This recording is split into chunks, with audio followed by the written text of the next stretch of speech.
ನಮಸ್ತೆ ಮಿತ್ರರೇ. ಈಗ ತಾನೇ ಬೆಂಗಳೂರಿನಿಂದ ಬಂದೆ. ಬ್ರೇಕ್ಫಾಸ್ಟ್ಗೆ ಏನು ಮಾಡೋದು ಅನ್ನುವಾಗ ರವೆ ಕಂಡಿತ್ತು, ಅಂದರೆ ಸಜ್ಜಿಗೆಯಿಂದ ಕ್ವಿಕ್ಕಾಗಿ ಮಾಡುವಂತಹ ಬನ್ ದೋಸೆ ಮಾಡೋಣ. ಹಾಗಾದರೆ ಈ ಬನ್ ದೋಸೆ ಒಟ್ಟಿಗೆ ನಾನು ಒಂದು ಚಟ್ನಿಯನ್ನು ತಯಾರಿಸಿದ್ದೇನೆ. ಈ ಚಟ್ನಿಯನ್ನು ನಾನು ನೆಲ್ಲಿಕಾಯಿ ಅಲ್ಲ, ಇನ್ನೊಂದು ಬಗೆಯ ನೆಲ್ಲಿಕಾಯಿ, ಊರ ನೆಲ್ಲಿಕಾಯಿ, ನಾವು ಸಣ್ಣದಿರುವಾಗ ತಿಂದಿರುವಿರಿ. ಅದಕ್ಕೆ ಉಪ್ಪು ಹಾಕಿ ತಿಂದರೆ ಬಹಳ ಚೆನ್ನಾಗಿ ಆಗ್ತದೆ. ಅದನ್ನು ನಮ್ಮ ಆಪ್ತರಾದ ಅನಿಲ್ ಭಟ್ರವರ ಅಮ್ಮ ನನಗೆ ಒಂದಿಷ್ಟು ಕಟ್ಟಿಕೊಟ್ಟಿದ್ದಾರೆ. ಮತ್ತು ಅದನ್ನು ಹೇಗೆ ಅದರ ರೆಸಿಪಿಗಳನ್ನು ಮಾಡುವುದು, ಬಗೆಯ ರೆಸಿಪಿಗಳನ್ನು ಸಹ ಕಲಿಸಿಕೊಟ್ಟಿದ್ದಾರೆ. ಒಂದು ಚಟ್ನಿ ಮತ್ತು ಕೆಲವು ಬಗೆಯ ಉಪ್ಪಿನಕಾಯಿಗಳನ್ನು ಹೇಗೆ ಮಾಡುವುದು ಎಂದು ಬಹಳ ಸವಿವರವಾಗಿ ಅವರು ಹೇಳಿಕೊಟ್ಟಿದ್ದಾರೆ. ಹಾಗಿರುವಾಗ ಇವತ್ತು ಚಟ್ನಿ ಮಾಡೋಣ, ಬನ್ನಿ ಅಡಿಗೆ ಮನೆಗೆ ಹೋಗೋಣ. ನಮಸ್ತೆ ಮಿತ್ರರೇ. ಇವತ್ತು ಈ ರವೆಯಿಂದ ಅಂದರೆ ಸಜ್ಜಿಗೆಯಿಂದ ಒಂದು ಬನ್ ದೋಸೆ ಮಾಡೋಣ.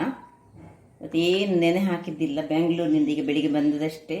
ನೋಡಿ, ಬೆಂಗಳೂರಿನಿಂದ ಬರುವಾಗ ಅನಿಲ್ ಭಟ್ರವರ ಅಮ್ಮ ನನಗೆ ನೋಡಿ, ಇದು ಬೆಟ್ಟದ ನೆಲ್ಲಿಕಾಯಿ ಅಲ್ಲ, ಇನ್ನೊಂದು ಥರದ ನೆಲ್ಲಿಕಾಯಿ. ಇದನ್ನೆಲ್ಲ ತುಂಬ ಕೊಟ್ಟಿದ್ದಾರೆ. ಇದರಲ್ಲಿ ಹೇಗೆ ಕೆಲವು ರೆಸಿಪಿಗಳನ್ನು ಮಾಡೋದಂತ ಸಹ ಕಲಿಸಿಕೊಟ್ಟಿದ್ದಾರೆ. ಹಾಗಿರುವಾಗ ಇವತ್ತಿದ್ದರ ಚಟ್ನಿ ಮಾಡೋಣ ನಾವು. ಅದಕ್ಕೆ ಬೇಕಾದ ಸಾಮಗ್ರಿಗಳನ್ನು ಈ ನೆಲ್ಲಿಕಾಯಿ ಮತ್ತು ಮೆಣಸು, ನೀರುಳ್ಳಿ, ಸ್ವಲ್ಪ ಹುಳಿ ಬೇಕು. ಅದನ್ನೆಲ್ಲ ಮತ್ತೆ ಮಾಡುವಾಗ ನಾನು ತೋರಿಸ್ತೇನೆ. ಈಗ ನಾವು ಬನ್ ದೋಸೆಗೆ ಬೇಕಿದ್ದ ವಸ್ತುಗಳನ್ನು ನೋಡೋಣ. ರವೆ 1 ಕಪ್ ಬೇಕಿದ್ದರೆ 1 ಕಪ್ಪಿನಷ್ಟು ಮೊಸರು, 2-3 ಚಮಚದಷ್ಟು ಅಕ್ಕಿಯ ಹುಡಿ, ಕೊತ್ತಂಬರಿ ಸೊಪ್ಪು ಸ್ವಲ್ಪ, ಕರಿಬೇವಿನ ಸೊಪ್ಪು, ಹೆಚ್ಚಿಟ್ಟ ಮೆಣಸು, ಗ್ರೀನ್ ಚಿಲ್ಲಿ, ಹೆಚ್ಚಿಟ್ಟ ನೀರುಳ್ಳಿ, 1 ಚಮಚದಷ್ಟು ಉದ್ದಿನಬೇಳೆ, 1 ಚಮಚದಷ್ಟು ಸಾಸಿವೆ, ಮತ್ತು ಇಲ್ಲಿ 4-5 ಕರಿಮೆಣಸು, ಮತ್ತು ಸ್ವಲ್ಪ ನಮಗೆ ಅಡಿಗೆ ಸೋಡಾ ಬೇಕು. ಈಗ ಮೊದಲಿಗೆ ಒಂದು ಬಾಣಲೆಯನ್ನು ಇಟ್ಕೊಳ್ಳೋಣ. ಅದರಲ್ಲಿ ಅದು ಬಿಸಿಯಾಗಲಿ. ನೋಡಿ, ಕಾವಲಿ ಅಂದರೆ ತವಾ ಬಿಸಿಯಾಗಿದೆ ಇಲ್ಲೀಗ. ಈಗ ಇದಕ್ಕೆ ಸ್ವಲ್ಪ ಸಾಸಿವೆಯನ್ನು ಹಾಕೊಂಡು ಒಗ್ಗರಣೆಯನ್ನು ರೆಡಿ ಮಾಡಿಕೊಳ್ಳೋಣ. ಅದು ಸಿಡಿಯುವಾಗ ಉದ್ದಿನಬೇಳೆ, ಕರಿಮೆಣಸು, ಇಲ್ಲಿ ಬೇಕಿದ್ರೆ ಜೀರಿಗೆ ಸಹ ಹಾಕೊಳ್ಬೋದು ವೀಕ್ಷಕರೇ. ಸ್ವಲ್ಪ ಈ ಕರಿಬೇವನ್ನು ಸ್ವಲ್ಪ ತುಂಬ ಸಣ್ಣದಾಗಿ ಹೆಚ್ಚಿಟ್ಟುಕೊಂಡು ಹಾಕೊಳ್ಳಿ. ಇನ್ನೂ ಸಹ ತುಂಬ ಸಣ್ಣದಾಗಿ ಮಾಡಿದರೆ ಒಳ್ಳೆಯದಾಗ್ತದೆ.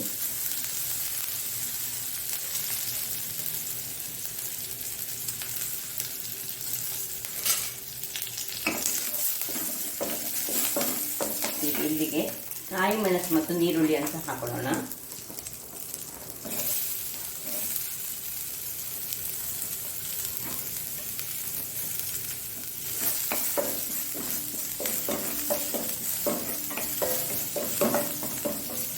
ಸ್ವಲ್ಪ ನೀರುಳ್ಳಿ ಬಾಡಬೇಕು.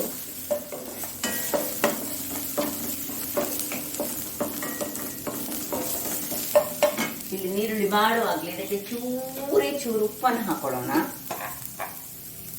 ನಾನು ಕಲ್ಲುಪ್ಪನ್ನು ಯೂಸ್ ಮಾಡ್ತಿದ್ದೇನೆ, ನೀವು ಹುಡಿ ಉಪ್ಪು ಸಹ ಹಾಕೊಳ್ಳೋ ಚೂರು.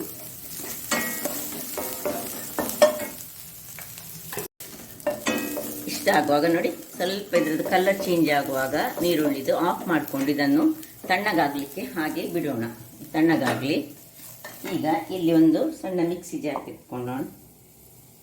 ಈ ಸಜ್ಜಿಗೆ ನೀವು ತುಂಬ ಮಂದಿ ಇದ್ದರೆ, ನಾವಿಬ್ಬರೇ ಇರೋದ್ರಿಂದ ಇಷ್ಟೇ ಸಜ್ಜಿಗೆ ಯೂಸ್ ಮಾಡ್ತಿದ್ದೇನೆ ನಾನು. ಇದರಲ್ಲಿ 4 ಬನ್ ಆಗ್ತದೆ, ದಪ್ಪ ಆಗ್ತದೆ. ಆದ್ದರಿಂದ ಇದನ್ನೊಮ್ಮೆ ನಾನು ಒಂದು ಸತಿ ಜಸ್ಟ್ ಗ್ರೈಂಡ್ ಮಾಡಿ ತರ್ತೇನೆ, ಅಂದರೆ ಪೌಡರ್ನ ರೂಪದಲ್ಲಿ ತರ್ತೇನೆ. ನೋಡಿ ವೀಕ್ಷಕರೇ, ನೋಡಿ ಇದು ಸ್ವಲ್ಪ ಇಷ್ಟು ಪೌಡರ್ ಆಗುವಾಗ ಇದಕ್ಕೆ ಸ್ವಲ್ಪ ನಾವು ಉಪ್ಪನ್ನು ಹಾಕೊಳ್ಳೋಣ. ಎಷ್ಟು ರುಚಿಗೆ ತಕ್ಕಷ್ಟು ಉಪ್ಪು, ಮತ್ತು ಈ 2-3 ಚಮಚದಷ್ಟು ಅಕ್ಕಿಯ ಹುಡಿ ಇದನ್ನು ಹಾಕೊಳ್ಳೋಣ. ಇನ್ನು ಈ ಮೊಸರನ್ನು ಹಾಕ್ಕೊಂಡು ಇದು ಸ್ವಲ್ಪ ಹುಳಿಯಾಗಿದ್ದರೆ ಬಹಳ ಉತ್ತಮ, ಹುಳಿ ಮೊಸರಾದರೆ ಬಹಳ ಒಳ್ಳೆಯದು. ಇದನ್ನೀಗ ಪುನಃ ಗ್ರೈಂಡ್ ಮಾಡಿ ತರ್ತೇನೆ. ನೋಡಿ ವೀಕ್ಷಕರೇ, ನೋಡಿ ಈ ರೀತಿ ಬಂತು. ಈಗ ಇದನ್ನು ಸ್ವಲ್ಪ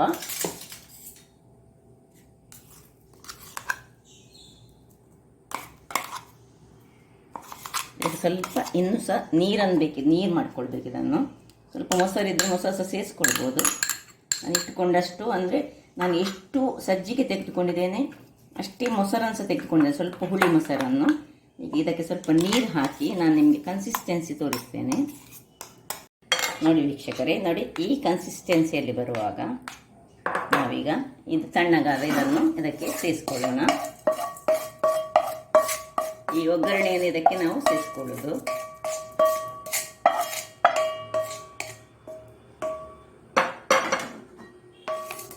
ಈಗ ಇದನ್ನು ಕೂಡ ನಾನು ಬಿಸಿ ಆಗಲಿಕ್ಕೆ ಇಡ್ತಾ ಇದ್ದೇನೆ. ಇದಕ್ಕೆ ನಾನು ಹೇಳ್ತೇನೆ ಯಾಕೆ ಹೇಳಿ. ಇದನ್ನು ಮಿಕ್ಸ್ ಮಾಡಿ ಒಂದು 10 ನಿಮಿಷಗಳ ಕಾಲ ಮುಚ್ಚಿಟ್ಟುಕೊಂಡು ಇದನ್ನು ರೆಸ್ಟಿಗೆ ಇಟ್ಕೊಳ್ಳೋಣ.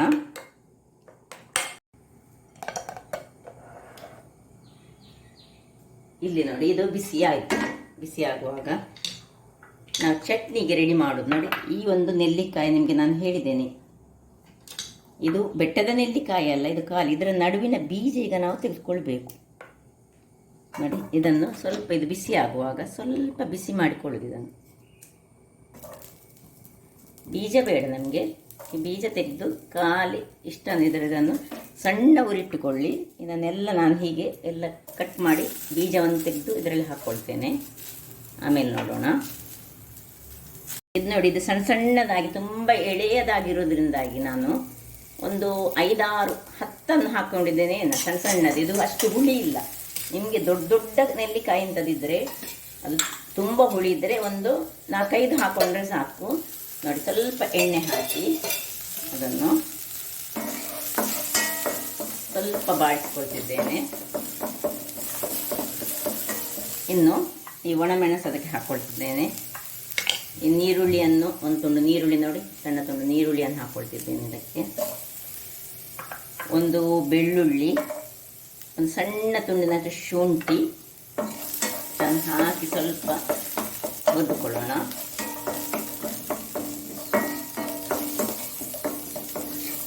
ಈ ಒಂದು ನೆಲ್ಲಿಕಾಯಿಯಲ್ಲಿ ಬೇರೆ ಬೇರೆ ರೀತಿಯ ಉಪ್ಪಿನಕಾಯಿಗಳನ್ನು ಸಹ ತಯಾರಿಸ್ತಾರೆ. ಸೊ ನೀವು ಬೇಕಿದ್ರೆ ಖಾಲಿ ಸಹ ಹಾಕ್ಕೊಳ್ಬೋದು. ಹೀಗೆ ಹುರಿದು ಹಾಕಿದರೆ ಸ್ವಲ್ಪ ತುಂಬ ರುಚಿಕರವಾಗುತ್ತೆ. ಈಗ ಆಫ್ ಮಾಡಿಕೊಳ್ತಿದ್ದೇನೆ ನಾನು. ಈಗ ಅದಕ್ಕೆ ಸ್ವಲ್ಪ ಬಿಸಿಗೆ ಈ ತೆಂಗಿನ ತುರಿಯನ್ನು ಹಾಕ್ಕೊಳ್ತಾ ಇದ್ದೇನೆ. ನೋಡಿ ಉಳಿದದ್ದು ನಾನು ಇಟ್ಟುಕೊಂಡಿದ್ದೇನೆ. ತುಂಬ ಹಾಕಿದರೆ ಏನಾಗ್ತದೆ, ಅದು ಹುಳಿ ಆಗ್ತದೆ. ನೀವು ಹುಳಿಯನ್ನು ಇದನ್ನೊಂದು ತಿಂದು ನೋಡಬೇಕು, ಆಗ ಅದು ಎಷ್ಟು ಹುಳಿ ಉಂಟಂತ ನೋಡಿ ಮತ್ತೆ ಹಾಕ್ಕೊಳ್ಬೇಕು. ಅದು ಆಫ್ ಮಾಡಿಕೊಂಡು ಈಗ ಇದನ್ನು ತಣ್ಣಗಾಗಲಿಕ್ಕೆ ಬಿಡ್ತಿದ್ದೇನೆ. ಹುಳಿ ಹಾಕಲಿಕ್ಕಿಲ್ಲ ಇದಕ್ಕೆ, ಯಾಕೆ ಹೇಳಿದರೆ ಅದೇ ಹುಳಿ ಉಂಟು. ವೀಕ್ಷಕರೇ, ಇಲ್ಲಿ ನೋಡಿ 10 ನಿಮಿಷ ಕಳೆದಿದೆ. ಈಗ ಈ ಹೊತ್ತಿನಲ್ಲಿ ಇದಕ್ಕೆ ಒಂದು 1/4 ಚಮಚದಷ್ಟು ಬೇಕಿಂಗ್ ಸೋಡಾವನ್ನು ಹಾಕ್ತಿದ್ದೆ. ನಿಮ್ಮ ಹತ್ರ ಈನೋ ಇದ್ದರೆ ಈನೋ ಸಹ ಹಾಕ್ಕೊಳ್ಬೋದು. ಹಾಕಿ ಸ್ವಲ್ಪ ಅದರ ಮೇಲೆ ಸ್ವಲ್ಪ ನೀರು ಹೀಗೆ ಹಾಕ್ಕೊಳ್ಳೋಣ, ಅದು ಆ್ಯಕ್ಟಿವೇಟ್ ಆಗ್ತದೆ. ಮತ್ತು ಅದನ್ನು ತಿರುಗಿಸ್ಕೊಳ್ಳೋಣ. 1/4 ಚಮಚ ಸಾಕು. ಈನೋ ಇದ್ದರೆ ಈನೋ ಸಹ ಹಾಕ್ಕೊಳ್ಬೋದು, ಅದು ಒಳ್ಳೆಯದಾಗ್ತದೆ ಈನೋದಲ್ಲಿ ಸಹ. ಆಯಿತು. ಇಲ್ಲೀಗ ಒಂದು ಗ್ಯಾಸನ್ನು ಉರಿಸಿ, ನಿಮ್ಮ ಹತ್ರ ಒಗ್ಗರಣೆ ಟೈಪ್ ನಂತರ ಸಣ್ಣ ಅಥವಾ ಸಣ್ಣ ಇಂಥ ಬಾಣಲೆ ಇದ್ದರೆ ನೋಡಿ, ನಾನು ಇದನ್ನು ಆಲ್ರೆಡಿ ಸ್ವಲ್ಪ ಆಯಿಲನ್ನು ಗ್ರೀಸ್ ಮಾಡಿ ಇಟ್ಟುಕೊಂಡಿದ್ದೇನೆ. ಸ್ವಲ್ಪ ಬಿಸಿ ಆಗಲಿ ಅದು. ವೀಕ್ಷಕರೇ ನೋಡಿ, ಇದು ಬಿಸಿ ಆಗ್ತಾ ಉಂಟು. ಇಲ್ಲಿ ನೋಡಿ ಸ್ವಲ್ಪ ಕೊತ್ತಂಬರಿ ಸೊಪ್ಪನ್ನು ಈಗ ಕೊನೆಯದಲ್ಲಿ ನಾನು ಹಾಕ್ಕೊಳ್ತಿದ್ದೇನೆ. ಚಾಪ್ ಮಾಡಿದಂತಹ ಕೊತ್ತಂಬರಿ ಸೊಪ್ಪು ಒಳ್ಳೆ ತಿರುಗಿಸಿಕೊಳ್ಳೋಣ. ಹೀಗೆ ತಿರುಗಿಸಿ ಇಲ್ಲಿದ್ದು ಬಿಸಿ ಸಾಗಿದೆ. ಬೇಕಿದ್ರೆ ತುಪ್ಪ ಹಾಕ್ಕೊಳ್ಬೋದು ಅಥವಾ ಎಣ್ಣೆ. ನೋಡಿ ಆಲ್ರೆಡಿ ನಾನು ಗ್ರೀಸ್ ಮಾಡಿ ಇಟ್ಟುಕೊಂಡದ್ದು ಅದರಲ್ಲಿ. ನಿಮ್ಮ ಹತ್ರ ಇಂಥ ಸಣ್ಣದಿಲ್ಲದಿದ್ದರೆ ಬಣಾಲೆಯಲ್ಲಿ ಸಹ ಮಾಡ್ಕೊಳ್ಬೋದು, ಅಥವಾ ಆಪದ್ದು ಇರ್ತದಲ್ಲ ಅದರಲ್ಲಿ ಸಹ ಮಾಡ್ಕೊಳ್ಬೋದು. ಆಪದ ತವ ಇರ್ತದಲ್ಲ ಕೆಲವರ ಹತ್ರ. ನೋಡಿ ಹೀಗೆ ಕನ್ಸಿಸ್ಟೆನ್ಸಿ ಇರಬೇಕು. ಚೂರು ನನಗೆ ದಪ್ಪ ಆದಾಗಿ ಕಾಣ್ತಾ ಉಂಟು. ಸ್ವಲ್ಪ ನೀರು ಹಾಕ್ಕೊಳ್ತಿದ್ದೇನೆ ನಾನು. ತುಂಬ ದಪ್ಪ ಸಹ ಆಗಬಾರ್ದು ಇದು. ಅಕ್ಕಿ ನೆನೆ ಎಲ್ಲ ಹಾಕದಿದ್ದರೆ ಪಟ ಪಟ ಅಂತ ಮಾಡುವಂಥದ್ದು ಇದು. ನಾನು ಹೇಳಿದ್ದೆಲ್ಲ, ನಾನು ಈಗ ತಾನಿಂದ ಬ್ಯಾಂಗ್ಳೂರಿಂದ ಬಂದು ಎಂಥ ಸಹ ನೆನೆ ಹಾಕಿದ್ದಿಲ್ಲ. ಏನಾದರೂ ಮಾಡಬೇಕಲ್ಲ ತಿನ್ನಲಿಕ್ಕೆ ಹೇಳಿ ಮಾಡ್ತಾ ಇದ್ದೆ ನೋಡಿ.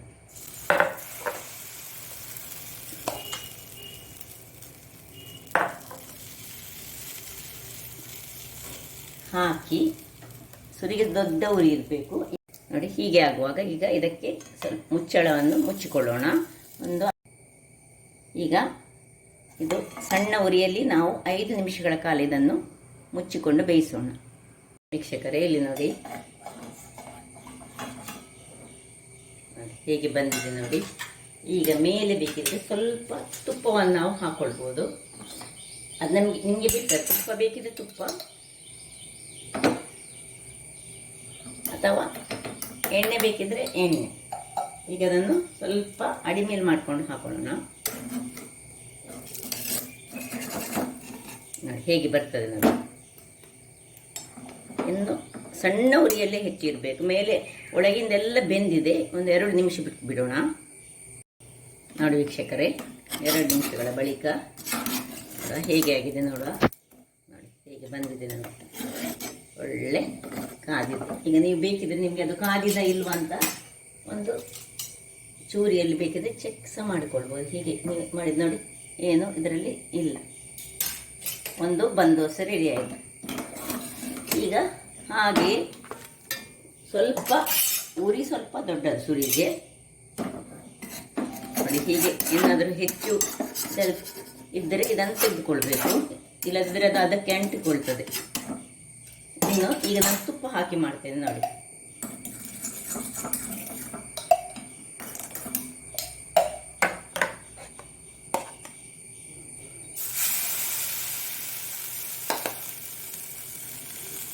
ಸ್ವಲ್ಪ ತಟ್ಟಿಕೊಳ್ಬೇಕು ನಾವು.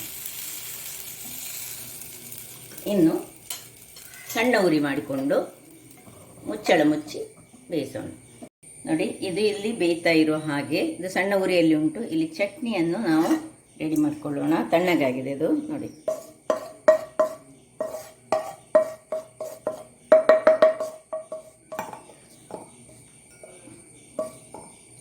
ಇದು ಇವತ್ತು ಬೆಟ್ಟದ ನೆಲ್ಲಿಕಾಯಿ ಅಲ್ಲ, ನೆಲ್ಲಿಕಾಯಿಯ ಚಟ್ನಿ, ಊರ ನೆಲ್ಲಿಕಾಯಿಯ ಚಟ್ನಿ, ಬೆಟ್ಟದ ನೆಲ್ಲಿಕಾಯಿ ಅಲ್ಲ.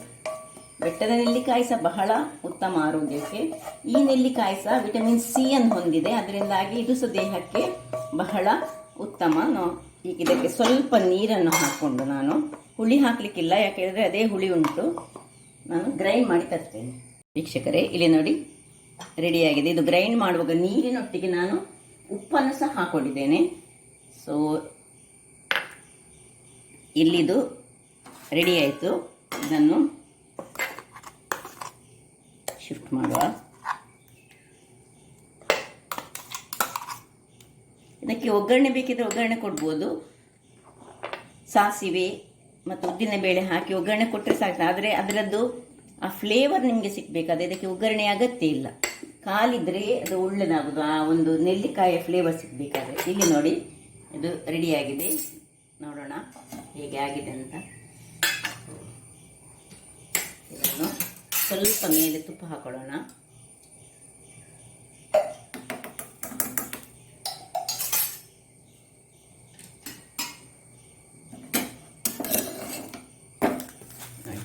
ಹೇಗೆ ಉಬ್ಬಿ ಬಂದಿದೆ ನೋಡಿ. ಸ್ವಲ್ಪ ನಿಮಗೆ ಡ್ರೈ ಅಂತ ಕಂಡ್ರೆ ಇಲ್ಲಿ ಕೆಳಗೆ ಸಹ ಸ್ವಲ್ಪ ಹಾಕ್ಕೊಳ್ಬೋದು. ಅದು ಕಾಯಿಲಿ. ವೀಕ್ಷಕರೇ ನೋಡಿ, ಇದು ರೆಡಿಯಾಗಿದೆ ನೋಡಿ. ಸೊ ಹೀಗೆ ಕಲರ್ ಬಂದರೆ ಸಹ ಒಳ್ಳೆಯದಾಗ್ತದೆ. ಕಲರ್ ಇರದೇ ಸಹ ತೊಂದರೆ ಇಲ್ಲ. ಒಟ್ಟಾರೆ ಅದು ನಮಗೆ ಬೆಂದಿರಬೇಕು ನೋಡಿ. ಹೇಗೆ ಬಂದಿದೆ ನೋಡಿ, ಒಳಗೆಲ್ಲ ಬೆಂದಿದೆ, ಗೂಡಾಗಿ ಉಂಟು.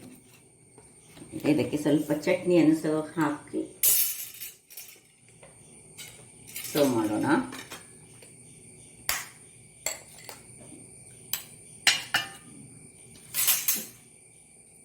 ನೋಡಿದ್ರಲ್ಲ ವೀಕ್ಷಕರೇ, ಸುಲಭ ವಿಧಾನದಿಂದ ನಮ್ಮ ಅಕ್ಕಿ ನೆನೆ ಹಾಕದಿರದಿದ್ದರೆ ಕ್ವಿಕ್ಕಾಗಿ ಮಾಡುವಂತಹ ಒಂದು ಬ್ರೇಕ್ಫಾಸ್ಟ್.